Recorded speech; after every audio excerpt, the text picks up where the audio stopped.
here we are again with another scratchy internet connection for Tuesday Night Live. I'll throw over to our host, Peter J. Thanks very much, Phoenix, and welcome again, everybody, to another edition of the Tuesday Night Live version of the Big Footy Crowcast. Hope everyone's well tonight after the mauling that we got on Friday evening. I think hopefully we've all recovered by now.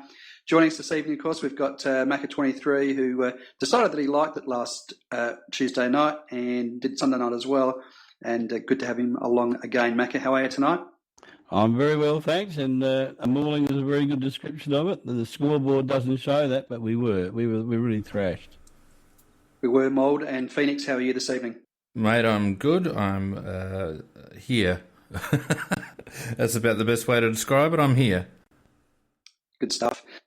All right. Well, shall we crack on and have a bit of a? I know you did a wrap on Sunday night, but was there anything that's become sort of clearer since you did your wrap on Sunday night? I know from my perspective, I was at the game and I just thought that we should have been belted by about 12 goals, and but fortunately we were still in it in the last quarter, and we had an opportunity, of course, and I mean we've all talked about it, no doubt, and that's the go-ahead goal that we had the opportunity of kicking through Seed, and he managed to fluff that, and it was just lights out and extinguished from there. So I think I said through the week it's interesting where you have moments in big games and they just come along, and we've had three moments in three big games, and I thought obviously the Brodie Smith turnover against Hawthorn, then we had the McGovern and Douglas misses in the first quarter against the Bulldogs, and of course Seed on Friday night. And all three occasions led to 3 and 4 goal runs by good teams, and so that's what can happen to you. Yeah, it's interesting. Go on, Macca. No, all I have to say is that when you play up at that level against very, very good teams, you're not going to get a million chances. You only get a certain number, and you've got to maximise those. And as you just quietly described, Peter, we've blown it, actually, when we've had the chances to do something and probably put ourselves in a position to win the game. Yeah, very disappointing indeed. But with that said, there was a lot of opportunities blown by Geelong, and they probably would have been pretty disappointed that we're even anywhere near close in that last quarter. Interesting watching the TV last night. They showed a graphic of their zone as it moved across the ground and just how athletic they were, and in particular Blitzarves, and certainly helps with a nationally renowned athlete on your team that can run and cover the line like he can. He was basically covering line to lot, boundary to boundary. It was incredible to watch the zone move. I don't know if you saw it. I didn't see it personally, but it doesn't surprise me. He didn't get a huge amount of stacks, Blitzarves, but he was clearly there to initiate clogging up space during the transition, and their ability actually to block our outlet all night was pivotal for them. It stopped us rebounding. Yeah, that's 100% right. I'm in where I sit. I've got an elevated position, and you could actually see the zone just working across, and I kept looking, thinking, how the hell are we going to get through there? Well, we needed to run the ball, Macca, didn't we? It's lots of blind kicking wasn't going to get us anywhere, particularly when they were outnumbering us at the fall of the ball on the way out. So we needed to actually take a few risks, and that's probably the thing I've noticed over the last few weeks, that we've stopped taking risks as we're coming out of defence, and we've been belted accordingly. Like you said, Peter, we should have got done by 10 goals, and if it had been at the category, it probably would have been a 10-goal thumping. What that graphic I was talking about before showed, which was really, really interesting, is it showed the zone. We had the ball at half back, and we were going down the western side. So the zone had come across, and Blitzarves worked across to the edge of the zone near the boundary. What we then do, seeing that all the space is clogged up by the zone, we actually switch. So we would go across the defensive end of the centre square. So we switch at that half back level. See us switch the ball, and as the ball's switching, you see the zone moving across. Then lo and behold, and so what that does, obviously, is, as anyone playing against zones knows, you're just trying to drag the zone out of position. You're trying to create, as they referred to it last night, it's almost like a free laneway at the edge, on the edge of the ground, which is where you want your lead up forward, like your Lynch, generally speaking, will lead up. Yeah. But what happened is that Blitzarves, who was on the boundary line on the western side, actually then bolted and got himself ahead of the ball movement and ahead of the zone, and actually covered the eastern side outlet. It was unbelievable. And to have a really an incredible power athlete do that, and a big guy as well. There's no stat for that, but that's amazing, and it blocked our outlet on the eastern side, and so then we were forced to go back again, and we ended up coughing up the ball. And the question, I guess, needs to be asked then: what was Blitzar's man's doing? I mean, if Blitzar's is doing 150 metre sprints from one side to the other, then if our bloke can't keep up with that, which obviously he wouldn't be able to because Blitzar's is a bit of an elite athlete, surely he should be trying to be a little bit more creative rather than just sort of struggling behind. Well, one of the problems with that, of course, is that the way the midfielders were allocated, we had Douglas looking after Selwood, and we had our one and only real winner looking after Dangerfield, and that left the Crouch brothers to try and do that, and they couldn't keep up with him. They couldn't keep up with him on one leg at the moment, I don't think. They're not. It was interesting also too. It was interesting that we, statistically, when we're looking at things like centre breaks and clearances and contested ball, we weren't smashed too badly in those areas as we had been, and yet game was like last week where the midfielders just could not get hold of the ball, and their disposal statistics were just dreadful. Yeah, it's interesting. Vardy Magic on the chat makes a point. We're critical of the boys going safe down the line, but when we did try to cut it inside, we turned it over. You mentioned Charlie Cameron did it twice. That's true. Geelong did very well at cutting off our diagonal pass into the corridor. The issue that I have with that is that it doesn't need to be a kick. And I think if you look back at the Port and Richmond games earlier in the season, we were handballing through halfback, and we weren't really putting it on the boot until we were almost, centre circle level, and then, pinging it into the forward 50. Whereas now that kick is coming from, behind the defensive 50 arc, which means that we're really not doing anything more than creating an opportunity for a turnover across the middle, which then catches everyone out of position. So, yes, we did turn it over coming out of defence by a foot. My criticism, I guess, is that we didn't run hard enough and create handball opportunities to cut through the zone and create a bit of overlap. Nobody could argue with what you said there, but I would agree with the call on one thing, is that those errors that he's talking about going through the midfield, it was really that. And what you're saying is quite right too, Phoenix, but it's a question of when. You can't always do that. And the moments that we chose to do it were definitely the wrong moments. And that's when we turned it over and they went bango straight back and got a goal. And it looked absolutely bloody amateurish. So there are times when you can do it and there are times when you can't. Also notice that a lot of the time when we did turn it over, we were actually trying to hit up a stationary target. And I don't know about you, Macca, but when I played footy, the only time you should be in the space where you want the ball to be is the moment the ball gets there. And too many times we're trying to hit up a stationary target, and we'd pop it up. You have to be 100% accurate under high pressure to do that. Whereas if you're hitting a moving target, you've got a little bit more room for error. Which is half the reason why we'd pop it over the top or would, kick it at their ankles or whatever, because they weren't actually moving to position. They were just in space, but stationary. And that actually is true. That was a major, major problem because, as you said, if you're not 100% accurate, even if you're only probably 1 foot or 2 foot either side, they've got the people from behind who got the opportunity to spoil. But we did even a little bit worse than that. We actually hit them on the chest rather than our players. Yeah. And a message coming in from Relapse, and absolutely spot on. Are we missing Rory Laird? Well, we absolutely are. And he was an All-Australian squad member last year and was in terrific form again this year. And you miss quality players like that, no question at all. And his not just his run out of defence, but also his capacity for defensive action as well. Such a quality player and so important to us. Yeah, I think we're learning how important he is. I mean, not only the ability to cover a man, but also to his awareness and his ability to read when to leave his player and make an extra a person at the contest, and also to sit in the hole. is invaluable. And I mean, Henderson doesn't give any of that. Henderson seagulls out the back for an easy handball and then just a lazy 40-metre kick to the opposition. You know, I mean, the difference between Henderson and Laird is chalk and cheese, and why anyone on selection committee thought that he'd be an appropriate replacement is beyond me. Yeah, I was going to make that particular point. Relapse is 100% right, about the fact how much we're missing Laird.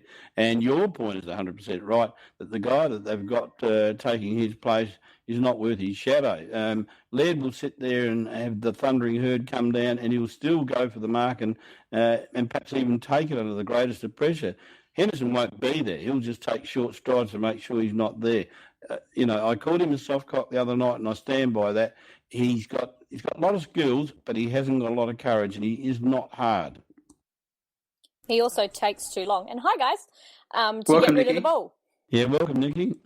A lot of the time that the turnovers occurred was because we kicked it to Hendo, and he stood there and went, I agree with I that. might kick it now to where there's all those Cats players. And in that last quarter, when Smith finally actually managed to get a bit of run out of defence, and there was an option of Hendo, or I think it was Miller was next to him, and Miller was a little bit more covered, but he went to Miller instead of Hendo because he knew that Hendo was going to hold it up. Yeah, he's not a dynamic player. He just needs to be up the ground if we're going to play him at all. And personally, I wouldn't bother. I'd rather see some new blood there, like a Harry Wigg or... I mean, I know you mentioned VB.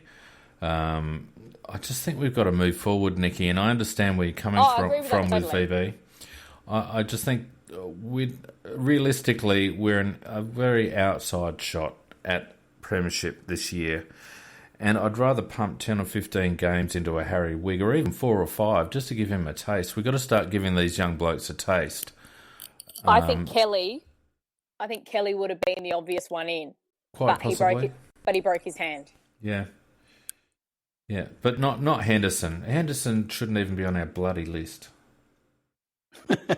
I'm a bit of a Kelly fan, actually. I like Kelly, and it is unfortunate he wasn't available because one thing Kelly is he is tough. I mean, he's got to learn a little bit more about running and all the rest of it, but he is tough. Oh, yeah.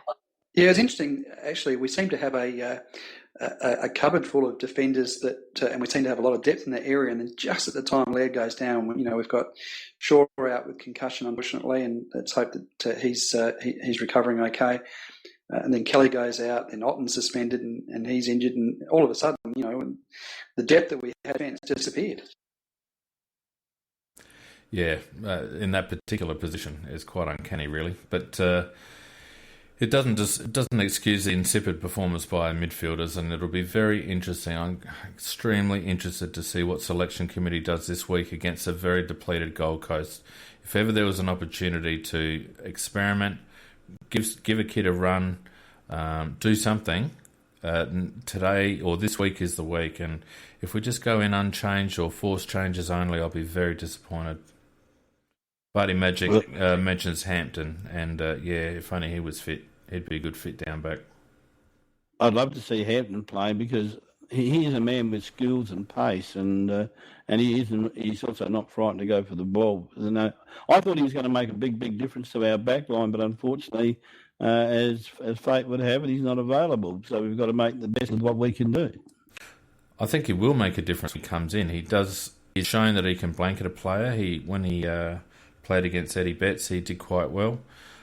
He gives our defensive half some pace. I mean, Brodie Smith has got a bit of pace, and Seedsman's all right, but Hampton's got that little bit of zip about him and that elusiveness that I think we lack down back. Yeah, I think you'll find that he'll provide a bit more run and carry, whereas Brodie and Seed certainly provide, metres gained by foot. I think Kirtley might run and carry the ball a little bit more out of that back half. Just one thing about you mentioning about Brodie and Seed. I was really dark on our coach. He should have done it. You can see that Seed was struggling. You can see that Brodie was struggling, and they are interchangeable players, and they should have been interchanged very quickly. And maybe get Brodie into the game attacking, but he just left them there, and they just rotted.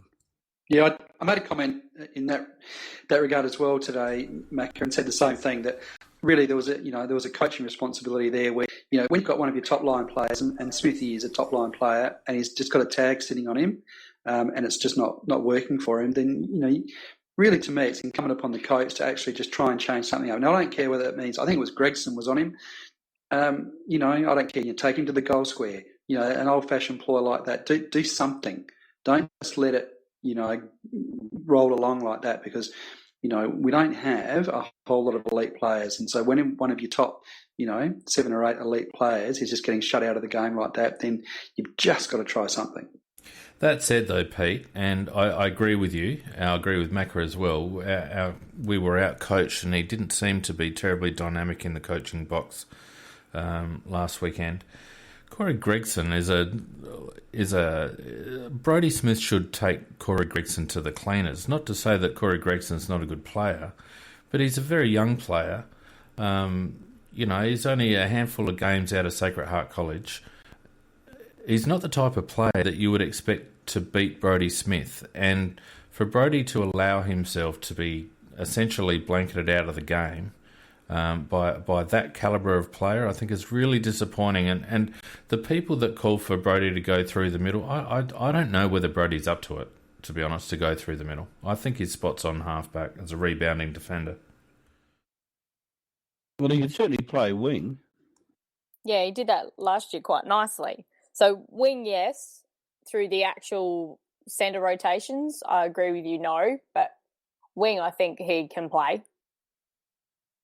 I think that's a fair comment, Finn. I think that obviously players have got to take responsibility for themselves and their actions and get themselves into the game as well. So no doubt that Smith's got to take some responsibility there. And he had a shocker. Yeah, and yet the funny thing is that we're looking at sort of saying, well, what moves could be made and in terms of coach. And yet there we were, 5 or 10 minutes into the last quarter, we're only 3 points down. Or 2 points down, and we had a shot to go ahead. So, I guess from Pike's point of view, you're probably thinking, well, we're actually in the game here, and it was really only in the last, 10, 15 minutes that they got away with 4 goals when Seed committed that sin.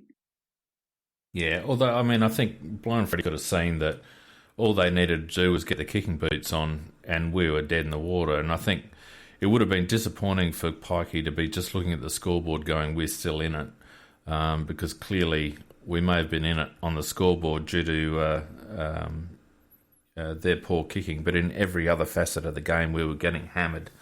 And it's interesting because Seed kicks that goal, Peter, and they're the sort of momentum changes that make a team that's been on top all night drop their heads and go, God, we've flogged this team and we've just gone down by 5 points, and they're the games we never win, and we need to start jagging a couple of those.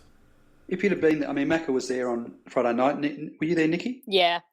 The crowd just didn't quite get into the game.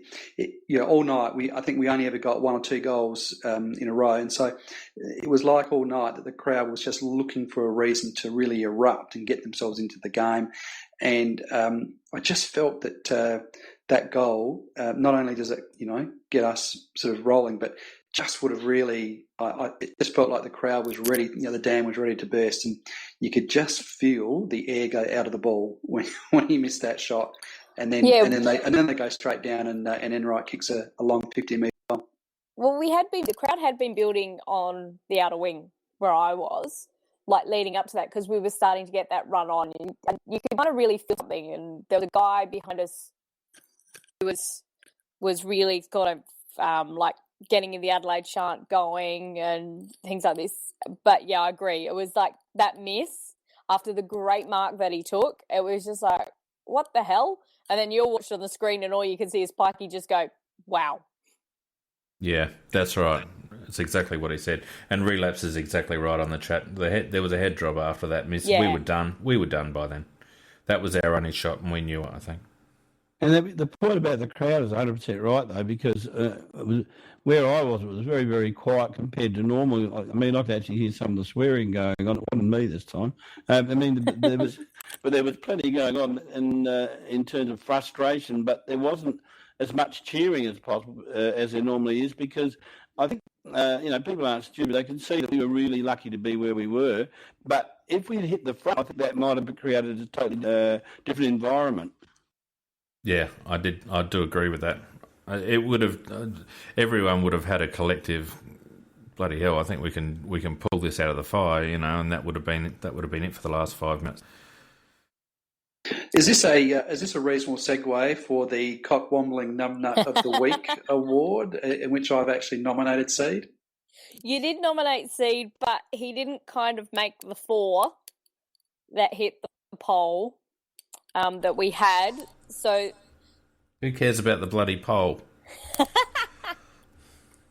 Well, there were some fair nominations that he was up against.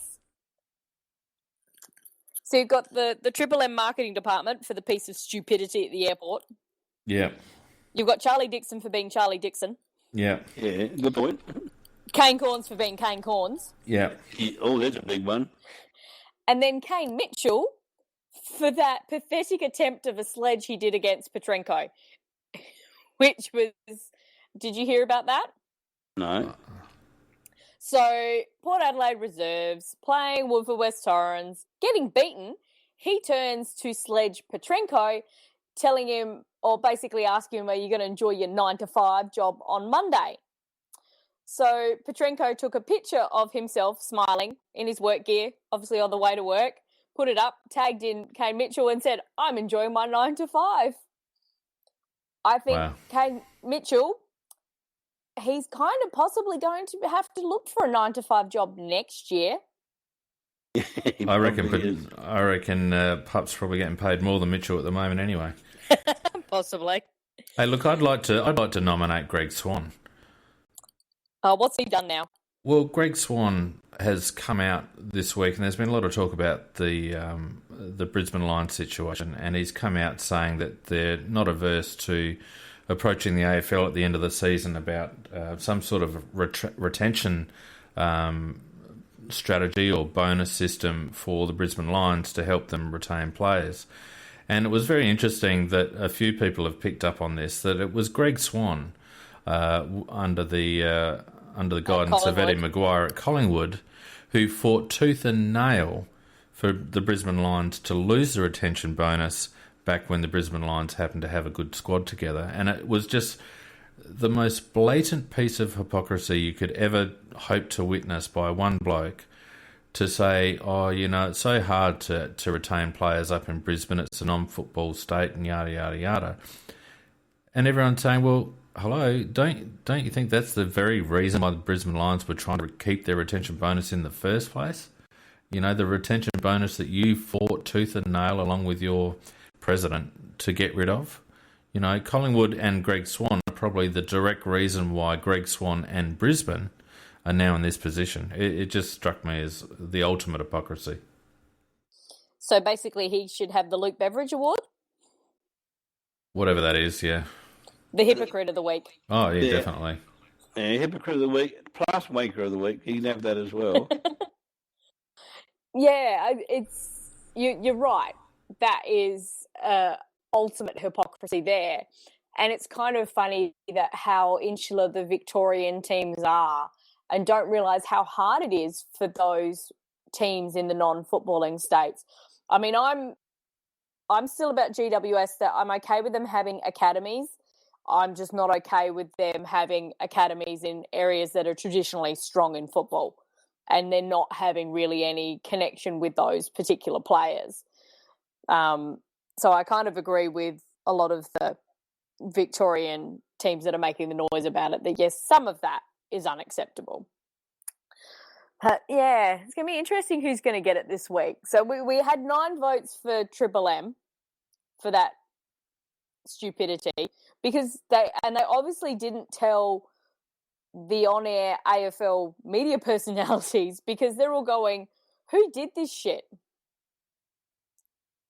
So I'm edging towards them because I figure Kane Corns is going to get a lot of nominations and possibly Charlie Dixon is as well.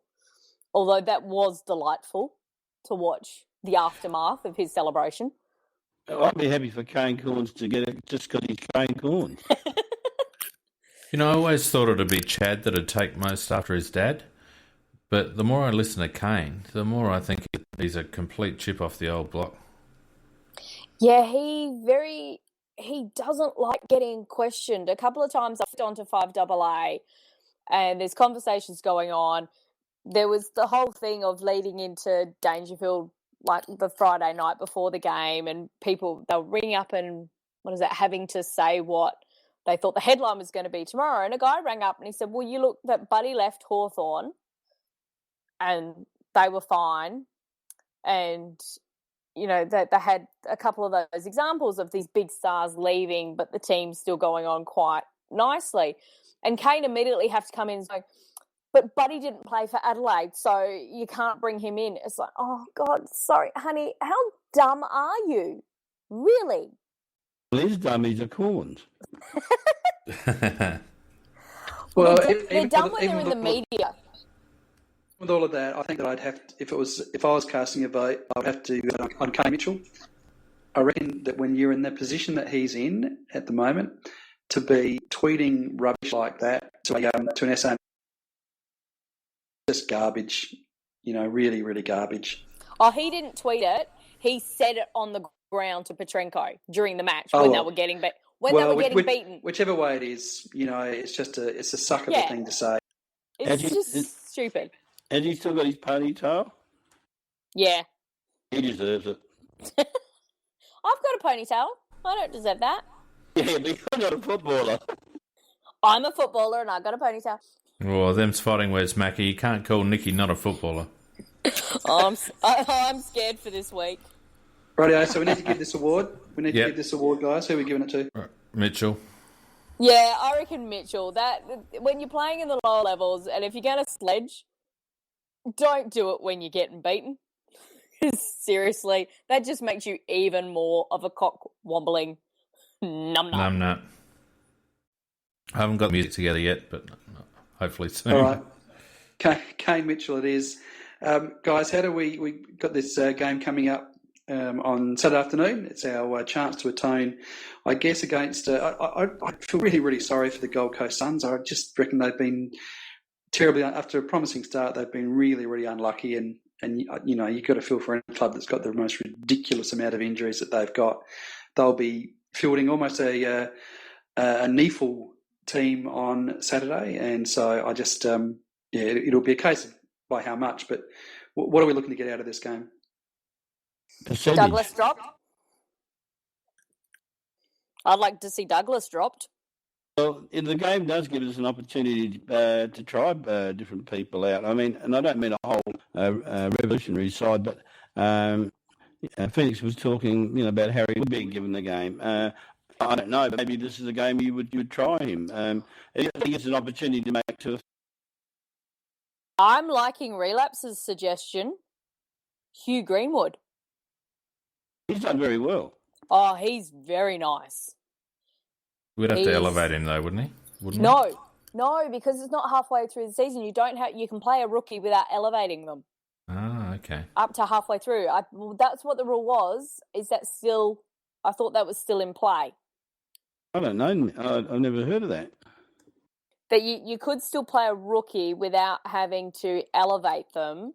I think it was up to a certain point in the season. And then after the halfway point or whatever, that they then had to be elevated. We do have a space on the list, and I'm pretty damn sure that Greenwood's gonna he'll be possibly taking that space from what I've seen so far in the SNFL. Nicky, you've seen more of the SNFL than most of us have. Who would you be recommending should be coming up? It's really tough on Lions, but if you're going to drop Douglas, you need a bit more of that inside mid with speed, unfortunately, and I would say Cam Ellis-Yeoman would then be the one that you would bring in. Lions is stiff to get dropped and miss out. But Greenwood has been playing through the midfield a little bit more the last couple of games. We've started to throw him in there. He just has that ability to make space around himself. That's the basketball background. I've noticed. Oh, yeah. I've noticed coaching juniors that the kids that play basketball as well, they just seem to have an extra moment. It's quite uncanny. Very good point. I've known all the basketballers. They've got that. They have the ability to make space and time. And unlike Henderson, he goes in hard. Hello? He is actually willing to tackle and hit and get the body in, which is something Henderson doesn't do. You said Henderson. You like Henderson? No. She said unlike Henderson. Unlike. Sorry. I do not like Henderson. I liked him for the first half of the Westies game because all of a sudden there was an AFL footballer on our team that we'd never seen before. And then he got the hit and he turned into the Henderson that we've known for the last, how many years. Gotcha. Player that I'd like to see something of, though, is Harry Wigg. He looked to be probably our best player, or one of the best players against North Adelaide now. Yeah, he was. Last hit out, and played in the midfield and was very, very good. And I didn't see all of the game, but I saw probably 2.5 quarters of it. And just to my eye, looked to be in very, very good nick, and just looks more and more like an AFL footballer to me. Is he a guy with a very good left leg? Yes. He hasn't used it this year in the SNFL. He has not used the that big kick we know he's got. He's done some beautiful passes, but they've all been a lot shorter than we know he can get a lot more distance. But he's kind of been holding off on it, which I've found a bit interesting. So I think he's actually being coached to a plan that they're working on getting him through the midfield, teaching him how to play midfield or our style of midfield. And so he's going for those, what we would consider for him shorter kicks, but he does have a beautiful left leg, and he's not bad on the right either. Well, what's his pace like? How does he cover the ground? He's pretty good. He's still very slight. So I would say that North Adelaide game is the best I've seen him play in the midfield. He looked a little lost the first couple. Macca, sorry to interrupt. Macca, just to give you an idea, I reckon Macca, think Luke Power. Remember the old Brisbane Lions player? Very good player. Yeah, I agree with that. That's a good one, Pete. Well, he was a very tough player, Luke Power, and he was going very hard for the ball, but he also had the ability to make the spaces as well. Yeah, I reckon Harry definitely has that ability, and he kind of seems to know where the goals are, but he's very team orientated. That's what I've taken out of the way that he's playing in the midfield so far this season. I wouldn't mind seeing Lions come in for Scott Thompson, actually. Like for like player. Tomo needs a rest. Yeah. Lions deserves a run. I don't know whether you listened on Sunday, but I floated the harebrained idea of running Crouch and who was it, Macca? Crouch and I've forgotten who it was, out of the forward line. Who are we talking about, Macca? You've got me beat. I know you had me stunned when you were talking about Crouch in the forward line. That was the thing that I couldn't see myself, because I just don't think that he would give that forward line pressure that. Oh, Charlie Cameron was the other. That's right, Cameron. Yeah, that's the one. Yeah, but I can't see that working, because Cameron is fantastic the way he covers the ground, and I'd hate anywhere near him and Eddie Betts and have the ball and have them on your tail. But I don't think that Brad Crouch could catch them like that. No, but I think swapping in the forward lines, I think, gives Brad more of an opportunity to come up to the AFL speed. I don't want to drop him, but he's a liability as a 70% in the midfield type player at the moment. We've played him up forward before. How did he go? It wasn't too bad. I don't think it was pretty early on. We were rotating him down there a little bit. It wasn't like big minutes, but we have played him up forward. He's a clever player, so he manages to make space. But he's okay. He wasn't good last week, but he was a lot better than he was against the Western Bulldogs. No, he wasn't. He was shit. He was shit. Sorry. He was shit. Just on Brad Crouch. Oh, yeah, he was still crap. just on Brad Crouch, though, on Channel 7 tonight, they were saying that Brad Crouch is struggling with the concept that he's the one that's supposed to replace Dangerfield, and for this reason, and I don't know how why this logic follows, but for this reason, he's being circled by Victorian talent scouts trying to recruit him. Yeah, whatever. No, it's not going to happen. He hates Melbourne. He's a country boy. And he's not a Dangerfield replacement. No. Dangerfield was a 150 plus player, elite, probably top 5 midfielder in the comp. Brad Crouch is just starting his career, so whoever's coming on with that rubbish deserves a whack. I mean, and this is where we need Douglas and Thompson and our senior blokes to be standing up and taking a bit of the heat off Brad, because I do think that Brad and Matt have had a bit too much focus on them as go-to players. Hence my reasoning that, in order to give Brad a bit more AFL exposure, but to limit his exposure in the middle, and given that Charlie showed such good endeavour when he played further up the ground, the two of them swapping back and forth through the forward and midfield, I think, has some merit, especially against a team like Gold Coast. Yeah, but that shows how light we are in midfield, though, because you've got the Crouch brothers.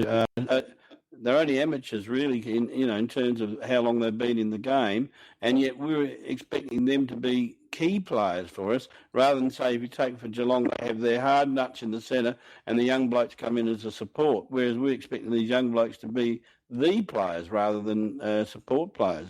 And that just shows we don't have the depth in the midfield, and we've got to pinch a good midfielder from another club at the end of this year. Well, for me, that's where Douglas is falling down. Douglas should be there helping them out, and he has been missing for too many games this year. I reckon you're just letting Brad Crouch off the hook there, and really, because he's a guy who's had 40 possession games against Hawthorn in big games, and in the SNFL he's carved up games consistently when he comes back from he has come back from injury. He's got big numbers in the SNFL, and he got big numbers in the SNFL to get back into his side. And this is last night was his second game back. 14 possessions. It stinks. It's not good enough. And I don't know what's in his head. I don't know whether his head's elsewhere or whether he just thinks he's better than what he actually is. But to my way of thinking, just not good enough. I mean, even against the Kangaroos in that first game of the season, I think he got 20 odd possessions or something like that. Last two games have been unacceptable from Brad Crouch, and I reckon to say now that he's only a young player and we can't expect much when he's already shown previously that he can absolutely dominate games. This is not enough. No, disagree with you, Pete, and I'll tell you why. Those high possession AFL games that he's had in the past, we've had Dangerfield in the team. Right? You cannot judge Brad Crouch on past games. He was the third or fourth string through the midfield. We had Dangerous Sloan run through the midfield. We had a younger Scott Thompson. We had a Dougie in better form. I hear what you're saying, but coming back from basically 12 months out of football into a completely different midfield without one of the most dynamic players in the league, I think that the guy's only played 30-odd games or whatever it is, not even. I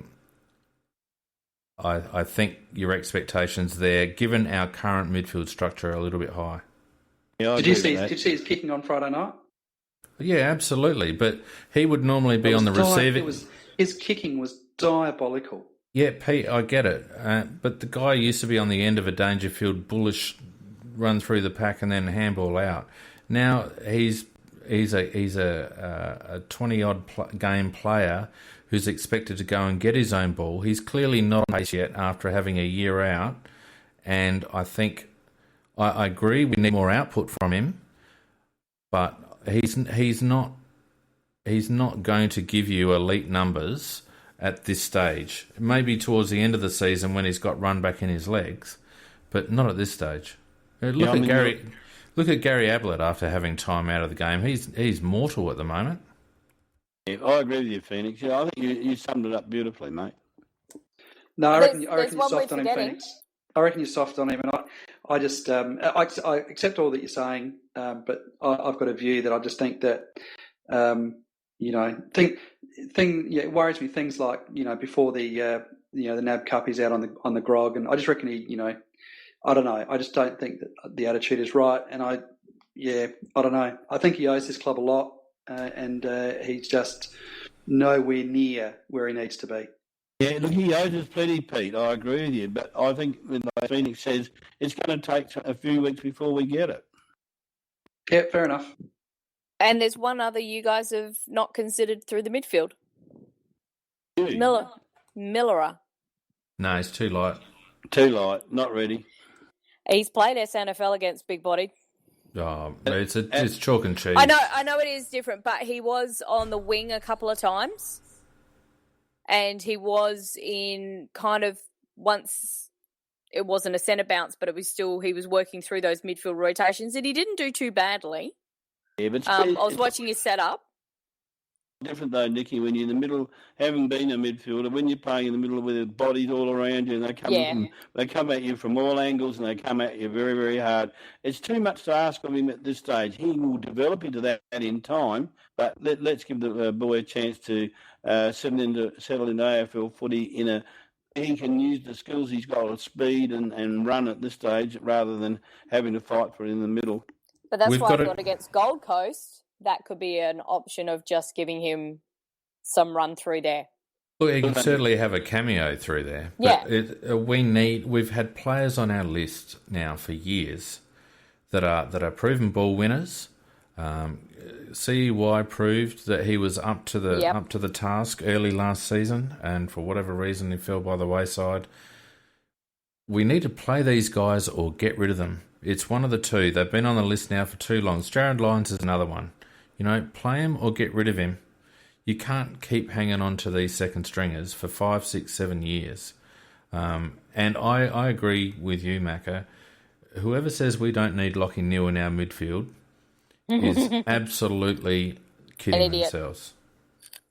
We really need him. No, we must try. And look, all the noises are that he wants home. But Port Adelaide can't. They're right up to their neck in their player payment. So we do have the space, we've got the capacity, and we have the need. So we should be really after him and make sure we get him. Yep, it's imperative. If there's one off-season target, it has to be Lockie Neal above anyone else. And he has pace.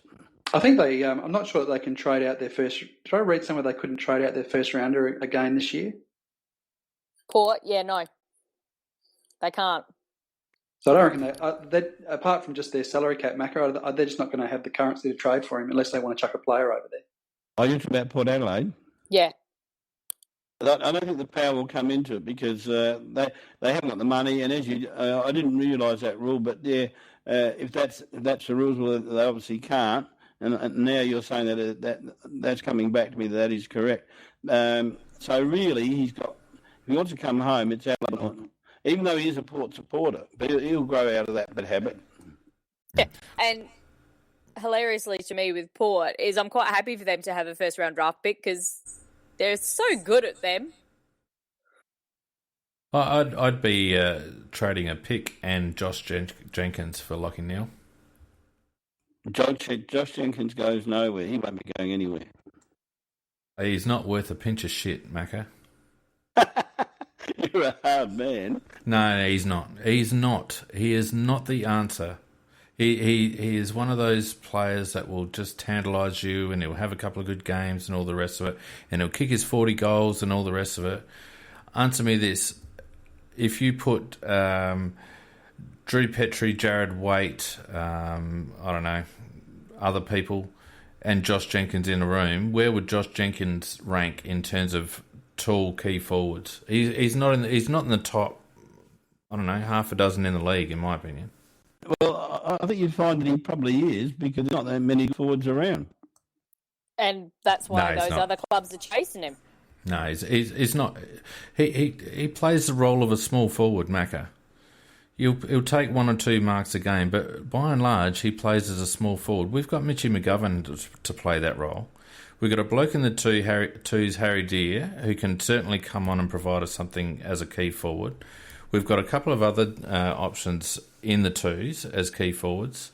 We've got Troy Menzel sitting in the background there, who's also a forward. Josh Jenkins is expendable, and what a Freo need? They need a bloody forward. And if we want them to trade with us, then he's the player that we need to get rid of. I know it'll never happen, but I've never rated Jenkins, even when he kicks 8 bloody goals all out the back. Phoenix? I've never rated him. Freo need picks because they're going to want certain players. They also need a tall forward. Yes, but Jenkins isn't the one they want. They want a younger tall forward. That's what they've been after. Yeah, I think that's the bottom line, Nicky, is that the problem is that they're not going to want to let someone go at any kind of cost for Josh Jenkins, because at the end of the day, you're going to get 3, maybe 4 years out of him. So they're rebuilding. He's not someone you can build a team around. So whilst I agree, Phoenix, that we need to get Lockie back, and I've been a flag waver for that for a number of months, I think. I'm not sure that Josh is the one that's going to get in. I think that realistically a first rounder should get it done.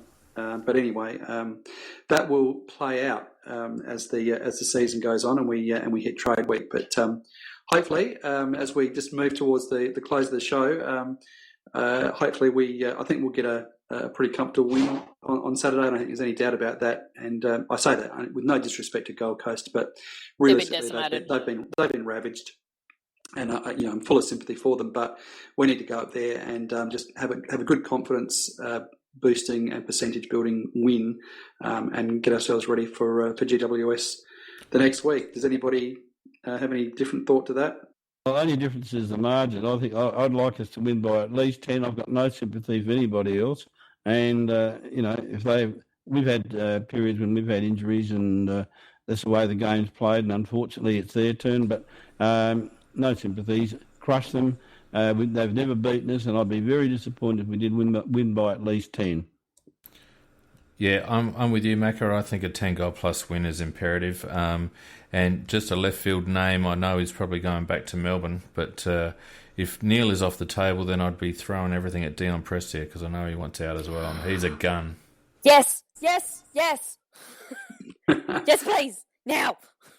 I don't think you get too many arguments there, Phoenix. All right, look, thanks, everybody. We just hit the end of the show, so I appreciate everybody rolling up tonight. Macca, Phoenix, as always, thanks for your technical support. And Nikki, hope everybody has enjoyed the show. And I guess we'll catch you all in the next edition of the Crowcast. Yep, and a shout out to our boys at the Crowbar, who are now on the Crowcast show list. They generally post their podcasts on Monday night. So good to have them on board. And also, I'm sure everyone here will join me in sending our thoughts and best wishes to Jared Ruffhead. Terrible news today about his prognosis, or his diagnosis of melanoma again. So hopefully he gets back on deck pretty quick. 100% agree. Yep. Yeah, no, couldn't all the agree best with to you more. him and his family. Absolutely. Thanks very much for that, Phoenix. Much appreciated. All right, that wraps us up for another Tuesday Night Live. Thanks very much for joining us, and we'll catch you the next time round. Night all. Bye. See you guys.